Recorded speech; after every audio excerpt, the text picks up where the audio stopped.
Graça e paz, amados, voltando aqui, a oração do Pai Nosso sobre a visão da graça, parte 2. Então, amados e abençoados, em cima de Mateus 6, do 9 ao 15, que é a oração do Pai Nosso, nós estamos fazendo aqui o nosso estudo. Então, preste atenção, Jesus, então, ele vem suprir, como o irmão Paulo estava falando no vídeo anterior, Deus sempre supriu a necessidade do povo de Israel, não deixando passar fome. Olha, maná, cordonizes, que são aves igual a pomba, igual uma pomba rola, igual a rolinha, que caía já diante deles como chuva para eles comerem carne, porque tiveram a necessidade de carne. Só que eles tinha que comer aquilo que era necessidade para o dia a dia. Deus falou, não guarde para amanhã. Assim como o maná, as cordonizes, não podia guardar para o outro dia. Por quê? Porque Deus é um Deus provedor. Ele queria sustentar o povo dia a dia. Se o povo quando guardava em rebeldia, com medo de faltar, para ter sobra, Então aqueles que se demonstrava a falta de confiança em Deus, que era guardar para o outro dia, uma vez que Deus disse que era para não guardar, para comer só para aquele dia, então os que guardavam, o que acontecia? Virava bicho. No outro dia estava lá um montão de bicho. Um montão de tapuru, Você imagina. E isto daí é lição para nós, que Deus ele nos dá o pão nosso de cada dia. O grande problema do homem é que o homem vive de uma maneira acelerada, desesperada, e não, apesar de dizer que confia em Deus, não põe a fé em prática no momento da necessidade. No momento da aflição, o homem que diz crer em Deus, ele se aflige. Quando era momento de mostrar a sua fé, mas ele se desespera. O salmista Davi, cercado pelo exército inimigo, ele disse, eleva os meus olhos para os montes. Eleva os meus olhos para os montes. De onde? De qual monte que vai me vir um socorro? Qual é o monte mais seguro que eu posso subir e tá livre do inimigo? E ele então refletiu e disse, o meu socorro vem do Senhor que fez os céus e a terra. Não adianta você se desesperar, porque é falta de confiança em Deus. Por isso a palavra ainda diz que se o Senhor não edificar a casa, em vão trabalha os que a edificam. Se o Senhor não guardar a cidade, é em vão que vigia a sentinela os guardas. E diz, inútil vos será levantar de madrugada e à tarde comer o pão de sofrimento, de dor do seu trabalho. Porque, aí diz, olha a diferença, porque aos seus amados ele dá enquanto dorme. Os seus amados não têm preocupação, porque Deus ele é provedor. Ele quer cuidar de nós, ele quer ser glorificado. Porque tudo quanto pedirdes ao Pai em meu nome, isto eu farei, para que o meu Pai seja glorificado no Filho. Eu pergunto a você, amado e abençoado, você acha que Deus não quer ser glorificado a todo tempo? Claro, mas o grande problema é a incredulidade do nosso coração. Quando deixamos de confiar. Ainda que você esteja resvalando já para o fundo do abismo na sua vida, da dificuldade. Mas creia em Deus. Continue, mesmo no sofrimento, mas creia, não negue a sua fé. Creia, porque Deus é provedor, ele vai aparecer, nem que seja no último momento que você disser, eu já não suporto mais, mas ele vai aparecer. e vai trazer a provisão para você. Isto é a fé. A nossa fé é provada todos os dias em meio às dificuldades desta vida. Não que Deus cria embaraço, porque Deus não cria laço para ninguém, porque Ele não é passarinheiro. Pelo contrário, a palavra de Deus diz que Ele te livrará do laço do passarinheiro e das pestes perniciosas. Ele te cobrirá com as tuas penas, debaixo das tuas asas estarás seguro. A tua verdade, a tua palavra é pavês, é escudo e broquel. Então, se você acredita na palavra de Deus, ela vem bloquear, ela vem te proteger de qualquer ataque desta vida e das forças espirituais que nos rodeiam. Você está entendendo, amado? Então, o que tem que existir em nós é a confiança no Pai. Vamos agora no livro de Romanos, nós vemos que Deus é provedor, né? Então vamos lá, no livro de Romanos, no capítulo 8, Romanos 8, capítulo 8, no verso 14 ao 16. Porque todos que são guiados pelo Espírito de Deus, esses são filhos de Deus. Verdade. Para para Deus, você já foi aceito como filho. Todos foram aceitos como filho.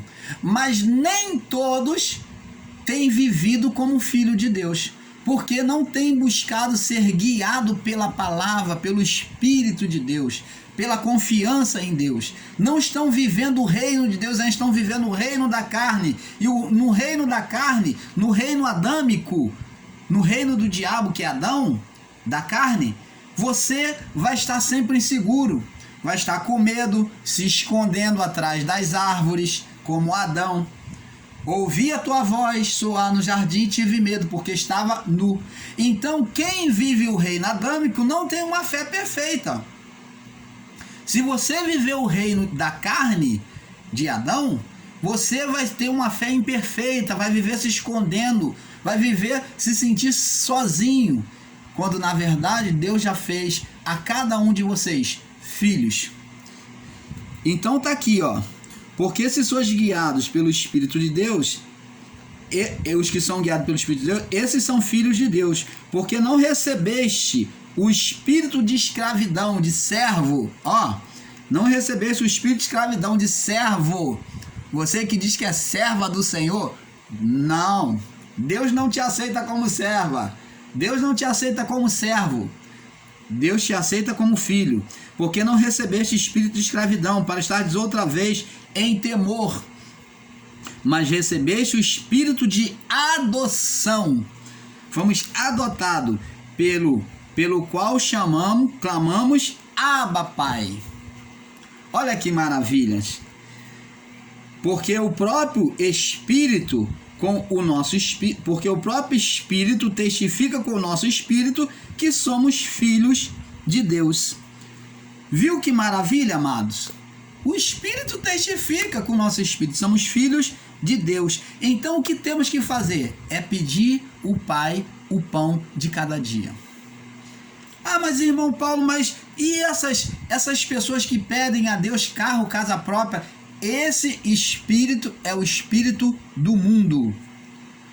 É uma fé mundana, de cobiça. Jesus falou que ninguém pode servir a Deus, a dois senhores, ou se serve a Deus ou a Momon, que é o espírito da o quê? Da vaidade, da riqueza. O espírito que busca a riqueza deste mundo. Momon era um ensino judaico, né? O mito judaico que foi criado no meio do judaísmo. Então Jesus usou essa imagem, essa pessoa de Momon para expressar, porque Momon representava o Deus da riqueza, o Deus da vaidade, da luxúria. Então Jesus usou o termo Deus Momon, que era a representação da mitologia deles, que eles tinham como ideia, né? Que era o Deus da riqueza. Eles tinham esse conceito na mitologia deles, os judeus. Então Jesus usou: ninguém pode servir a Deus e a Momon, as riquezas, as vontades deste mundo. Porque os que querem ficar ricos para o mundo se tornam pobres para Deus. Então, por isso que ele diz: buscai em primeiro lugar o reino de Deus, que é o reino que estava sendo pregado ali, que já estava chegando a eles, e a sua justiça, e satisfazer o reino de Deus, que era a vontade dele, as suas leis, as suas vontades, e todas as coisas vos serão acrescentadas. Então, vou traduzir para você, amados e abençoados. Significa dizer que quando você obedece a Deus, busca obedecer, você se inclui no reino de Deus, então você passa a gozar das suas bênçãos, do favor de Deus na sua vida. Você está entendendo, amado? Então, é esse o pão de cada dia. As bênçãos, elas são acrescentadas. Esse negócio de te ensinarem para ir a determinadas igrejas, ou chamado ministério ou igrejas, para fazer correntes, para ter casa própria, para você ter carro, você ter várias formas de emprego, você ser rico, você ter várias firmas, isso tudo é ensino de mundanismo, de momon. É ensino do rei desta vida, do rei deste mundo, que é o rei da carne, momon, os prazeres desta vida. Não é ensino do reino de Deus. Porque Deus, não existe nenhuma passagem onde Deus ele diz que você tem que ser próximo, de você ser dominador sobre todos os povos, que você tem que ter muita riqueza, muita casa própria. Nunca. Pelo contrário. Nós temos que nos alegrar com um pouco. Então, esse ensino que eles trazem é totalmente errôneo e maligno. Você deve desejar o melhor para a sua vida? Sim. Você, como filho de Deus, tem que viver uma vida digna. Mas você não pode correr atrás das coisas materiais. A sua fé não deve estar pautada naquilo que é aparente. A sua fé tem que estar apoiada na palavra de Deus, em Deus. Quem vive se esforçando para adquirir os bens desta vida é miserável diante de Deus. É um pobre coitado diante de Deus, porque ainda tem errado o caminho, que é Cristo. Então vamos prosseguir, amados. O pão nosso de cada dia nos dá hoje. Ele não fala nos dá todo dia ou nos enche para todo mês. O pão nosso de cada dia nos dá hoje, né? Vamos lá voltar em Mateus. O pão nosso de cada dia nos dá hoje, para o dia de hoje, como Deus deu o maná, como Deus deu as cordonizes para hoje. Se você guardar para amanhã, você vai ter putrificado. Aquilo que era bênção, que era gostosura, vai se transformar em bicho, em maldição. Então preste atenção, observa isso. E ele diz aqui, o pão nosso de cada dia nos dá hoje.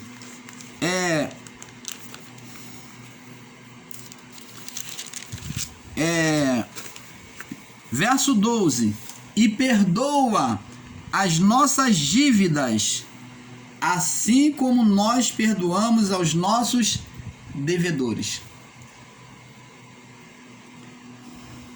Então preste atenção, amado. Pai nosso que estás nos céus, verdade. Santificado seja o teu nome. O nome já foi santificado por meio de Cristo Jesus. Jesus já mostrou quem é o verdadeiro Deus. Ele já mostrou a verdade, ele já tirou toda a dúvida daquele povo da incredulidade que vivia vários deuses. Ele santificou o nome de Deus por meio dele mesmo. Então o reino já veio, venha a nós o teu reino. O reino de Deus já veio? Já. Jesus falou, é chegado a vós o reino dos céus, ou o reino de Deus. Já veio o reino? Já. Então, nós vemos que esta oração é uma oração para aquele povo do primeiro século.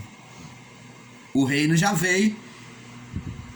O pão nosso de cada dia nos dá hoje era algo que Deus manifestou com o povo de Israel no meio do deserto, e agora, na nova aliança, Jesus vem ensinar para eles que o pão, a necessidade deles seriam suprida por meio de Cristo.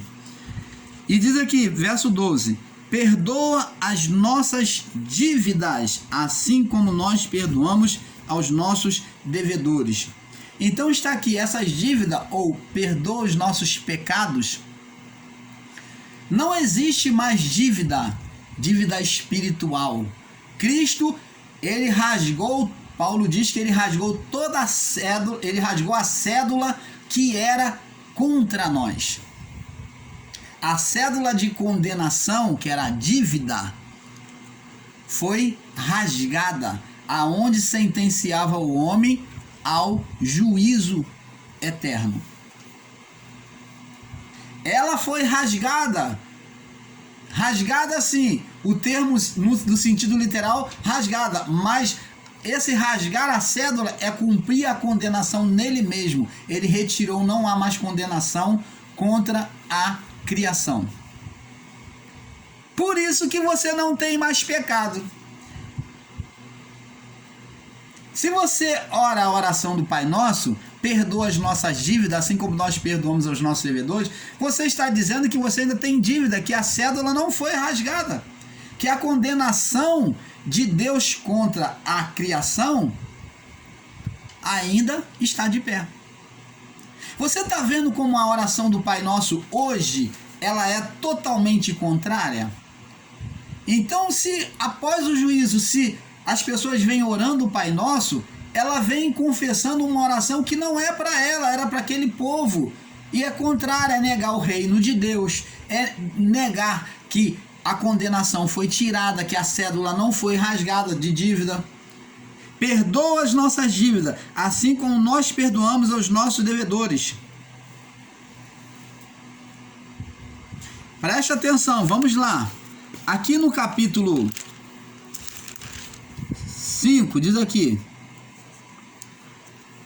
Vamos aqui. Jesus fala sobre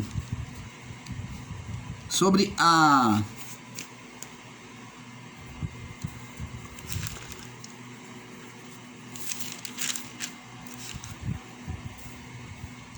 ele fala quando for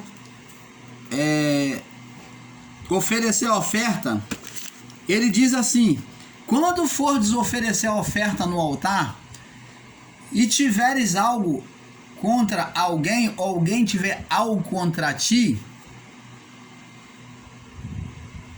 vai, reconcilia-te com o teu adversário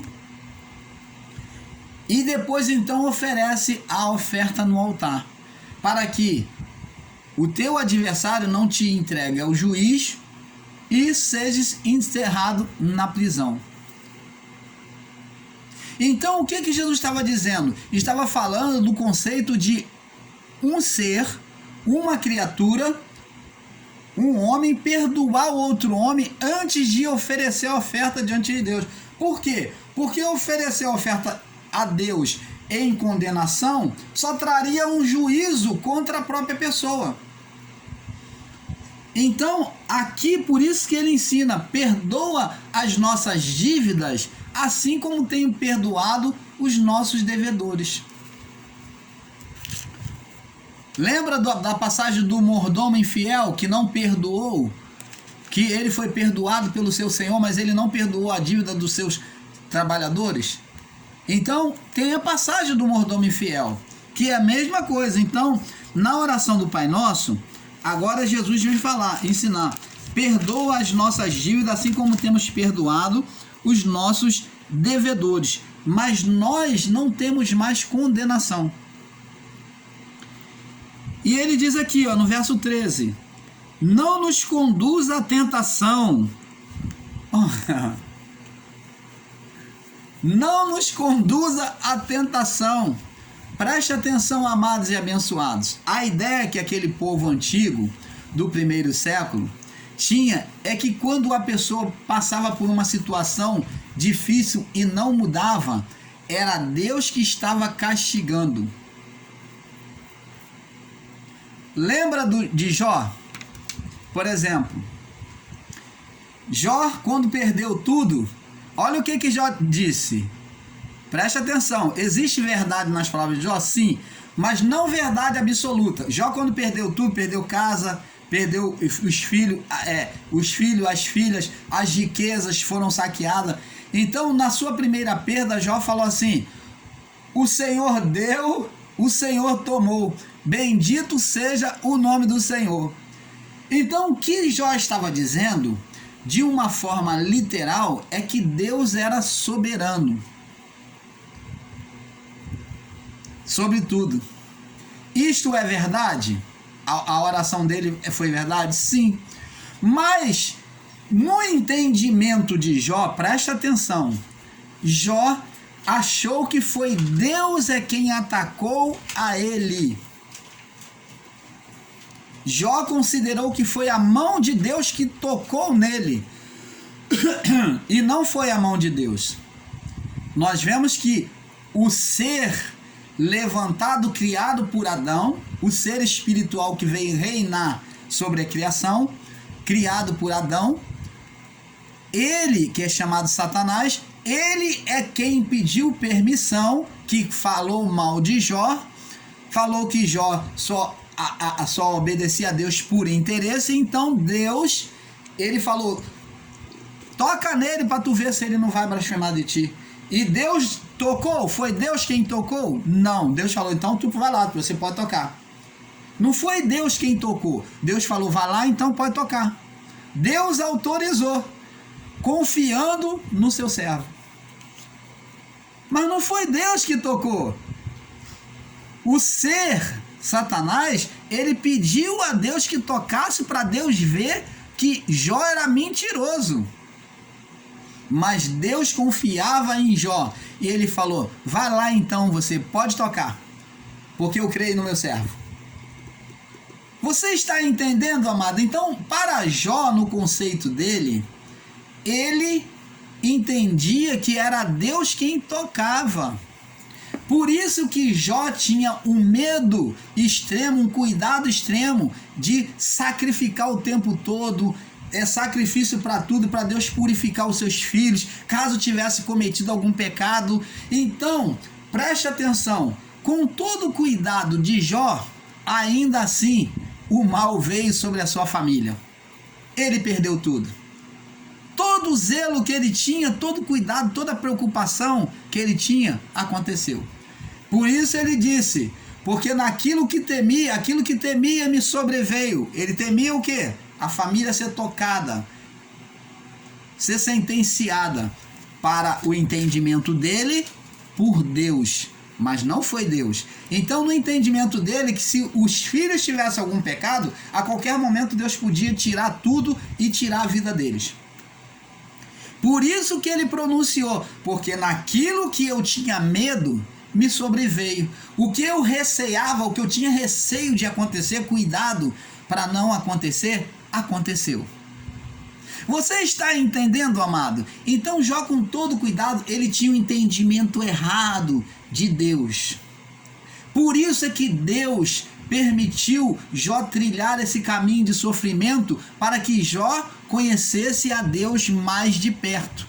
Aonde lá no verso 38, a partir do verso 38, Jó conhece a Deus, e lá no final, no verso, acho que é 40 e pouco, lá no final, Jó diz assim: porque eu te conheci, após de fazer a oração, de Deus se revelar para ele e fazer a oração, ele diz assim: porque eu te conhecia só de ouvir. Eu nunca tive uma experiência contigo, Senhor. Eu te conhecia só pelo que me falaram do Senhor, então eu vivia do que me falavam. Mas agora os meus olhos te veem. Oh, glória a Deus! Maravilha do Pai, né?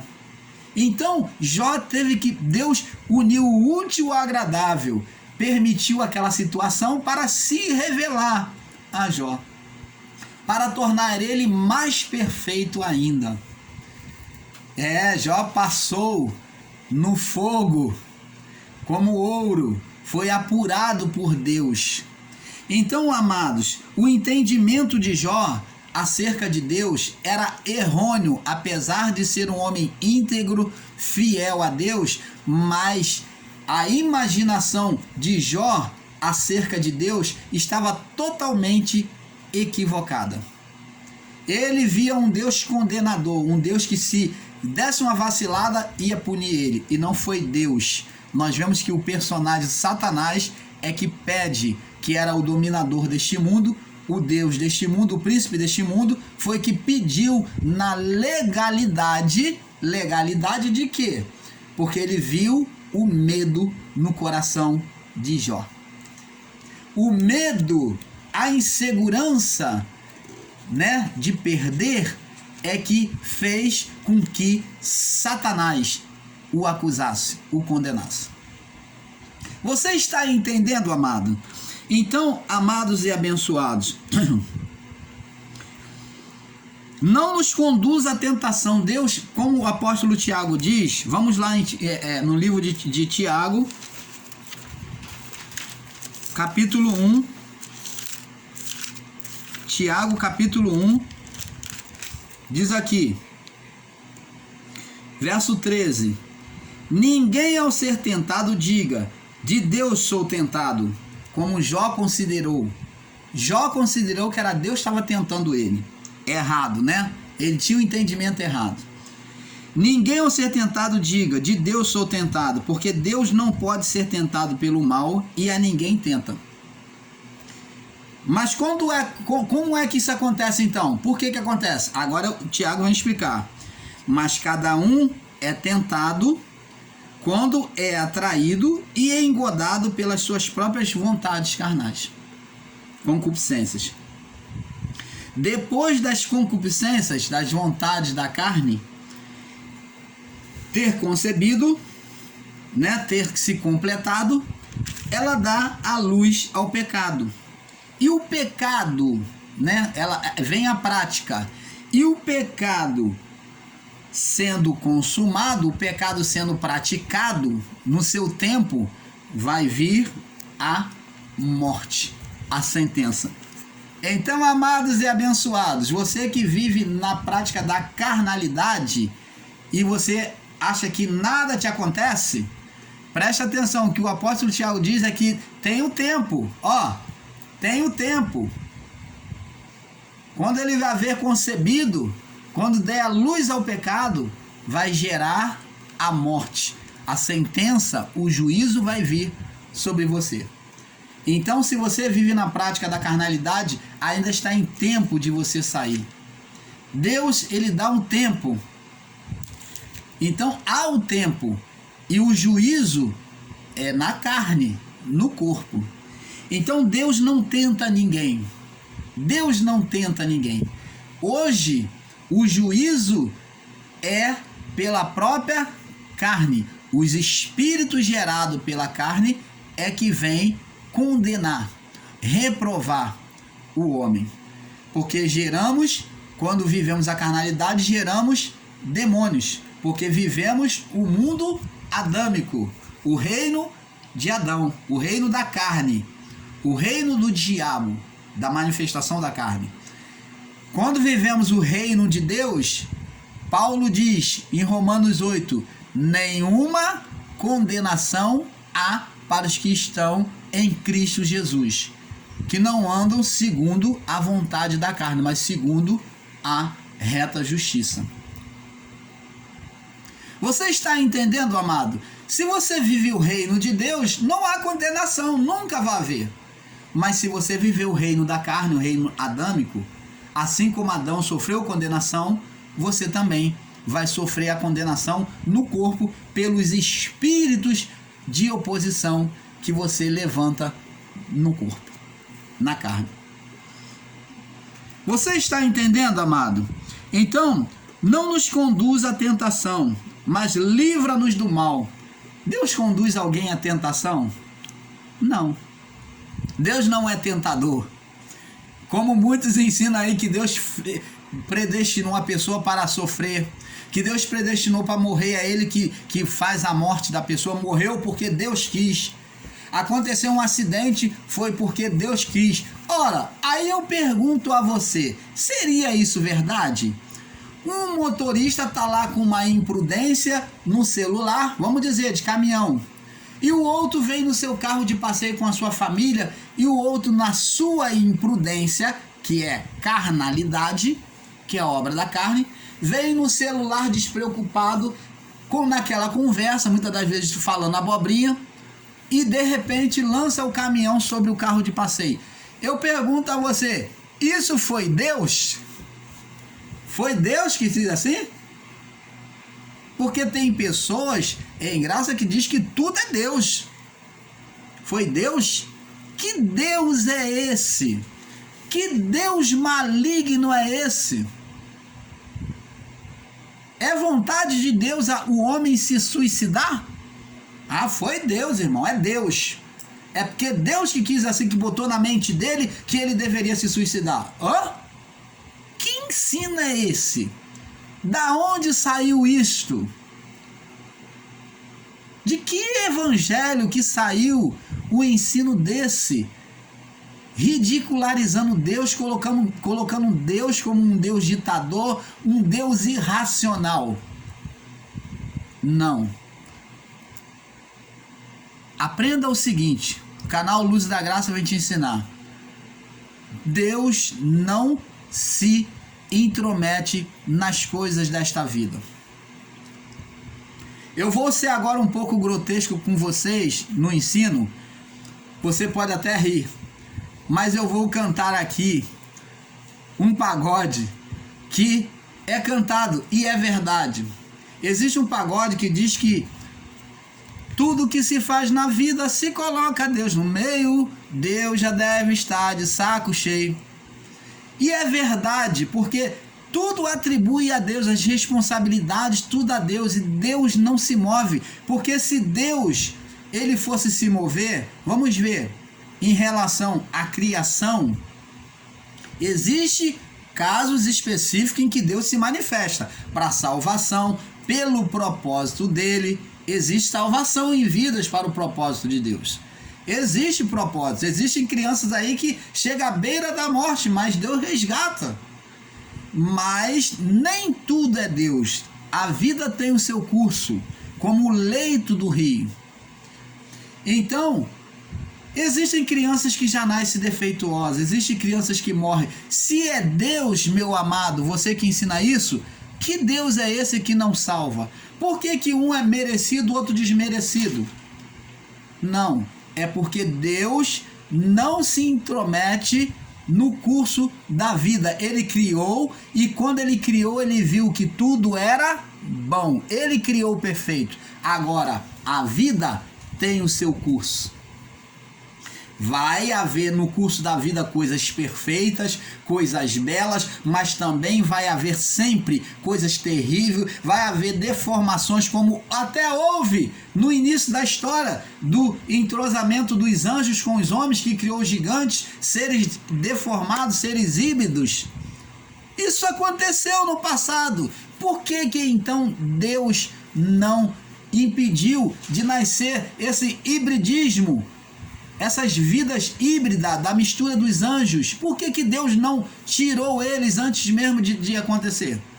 Porque a vida tem o seu curso e Deus tem a sua lei. Assim como a esfera terrestre está aqui, ó, nos céus, e existe os exércitos celestiais, a lua, as estrelas, e elas têm o seu curso, assim também é a vida do homem. Agora, Deus, como soberano, ele sabe o tempo de cada um de nós. Aí entra a onisciência. Aí entra a predestinação de Deus. Então, quando se fala de onisciência, a presciência de Deus, é o fato de Deus saber daquilo que vai acontecer. Como, por exemplo, antes do homem pecar, Deus já tinha a provisão do Cordeiro no Verbo, que era seu Filho. Então Jesus já estava lá ele era conhecido como o Verbo de Deus, o âmago de Deus, e eles já tinham uma provisão, porque se acontecesse, a provisão já estava ali. Você está entendendo? Isso é presciência, isso é onisciência de Deus. É a predestinação. E não esse ensino de predestinação de forma literal que estão ensinando por aí. Que Deus escolhe um, predestinou um e escolheu outro. Não. A predestinação que Paulo falou foi a marca, o selo do Espírito Santo. Deus, na sua onisciência, já sabia, e por meio do selo já estavam separados os eleitos e os não eleitos. Os filhos da salvação e os filhos da perdição. Quem seriam os filhos da perdição? Aqueles que não tinham o Espírito, que não receberam a palavra. Mas a escolha, quem faz? Quem fez? Foi eles mesmos, de aceitarem ou não. Você está entendendo, amado? Então Deus, aqui, essa oração no verso 13, não nos induz à tentação, mas livra-nos do mal. Porque teu, aqui está falando, porque teu é o reino o quê? O reino criado, que foi frustrado por Adão. Agora o reino de Deus espiritual em Cristo iria se manifestar outra vez. Porque teu reino, teu é o poder, o domínio, a glória para sempre. Amém. Então a oração ela termina com amém, com final. Assim seja. Esta oração não é uma oração para ser repetida. Esta é uma oração para o povo do primeiro século, antes do juízo. Se você ora essa oração de forma religiosa, essa oração não é bênção. Ela não é bênção, porque você confessa tudo aquilo que já aconteceu. Você está dizendo que Deus não perdoou pecados. Está pedindo perdoa as nossas dívidas, perdoa o nosso pecado. Que pecado? Deus não te vê com pecado. Jesus tomou a figura humana, pagou nele os pecados, para que a expressão, quando Deus olhasse para a vida do corpo, não visse condenação em ninguém. Então, na vida do corpo, Deus não vê condenação. Não há condenação, mas por causa de Cristo Jesus. Ele saciou a sede de vingança sobre o pecado. Então, agora ele se tornou maldito por nós. Agora nós não temos condenação. Por que então você vai ficar pedindo perdão de pecado? Se você vê que o caminho que você tem trilhado, você errou, você simplesmente deve falar com Deus: Pai, eu errei no meu caminho, e eu estou pronto para receber os atos do meu erro. Mas eu não quero mais fazer mais isso. Me ajuda. Pronto. Mas você não tem que pedir perdão. Me perdoa, Senhor. Perdoa o meu pecado. Porque Deus não está te condenando e nem vai te condenar por nada. A sua oração deve ser a mesma, mas sem um espírito de autocondenação. É isso que Deus quer que venhamos tirar de nós, o espírito de autocondenação. Você está entendendo, amados? Então Deus ele quer que você se aproxime diante dele com inteira certeza de fé, sabendo que ele é galardoador daqueles que o buscam. Ele está pronto para abençoar. Mas para isso tem que ter uma expressão de fé. Você tem que reconhecer quem é você. Filho, não servo, não serva, não ovelhinha. Você não é ovelhinha de Deus. Nem ovelhinha, nem ovelhinha. Você é filho de Deus. Quando você entender a sua identidade diante do Pai e chegar com uma autoridade, com inteira certeza de fé, então A palavra de Deus diz que Deus é galardoador daqueles que o buscam. Então ele vai te galardoar, ele vai ouvir, ele vai suprir a sua necessidade.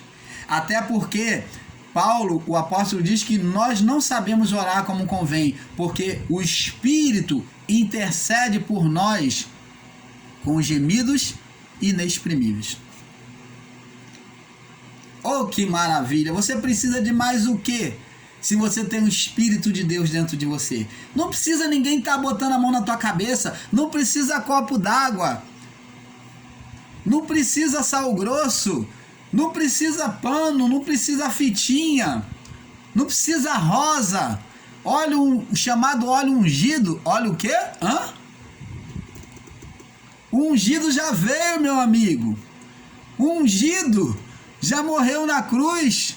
O ungido é Cristo. Você precisa de mais do que isso, do que o próprio Deus encarnado. Você ainda quer o óleo que veio da oliveira? Não, irmão Paulo, porque o óleo tem expressão do Espírito Santo. Até teve, mas hoje o óleo está dentro de você. O óleo está dentro de você. O azeite está dentro, foi derramado dentro de nós, o azeite espiritual de Deus, que é o Espírito Santo. Para que você precisa de óleo sobre a tua cabeça? Para que você está com a fé no sal? Então, amados, temos que acordar para isto. Eu desejo o melhor de Deus para vocês. E espero que esses ensinos sobre a oração do Pai Nosso esteja bem claro a cada um de vocês. Não ore o Pai Nosso. Fale com Deus. Você não precisa pedir perdão, porque se você pede perdão, você se autocondena. Você se torna juiz de você mesmo e você toma o lugar de Deus. E se o juiz não condena, ele não condena mais, ele condenou aquela geração do primeiro século, aonde houve o juízo. Hoje nós estamos na nova aliança, na aliança da graça, do amor de Deus, por meio de Cristo Jesus. E não há condenação, nenhuma condenação há. Se não há condenação, por que você vai ficar pedindo perdão de pecado? Por que você vai se sentir um miserável pecador? Se não há condenação. Entenda isso, amado. Eu desejo o melhor de Deus a cada um de vocês. Saúde e paz do nosso Pai Criador. Paz.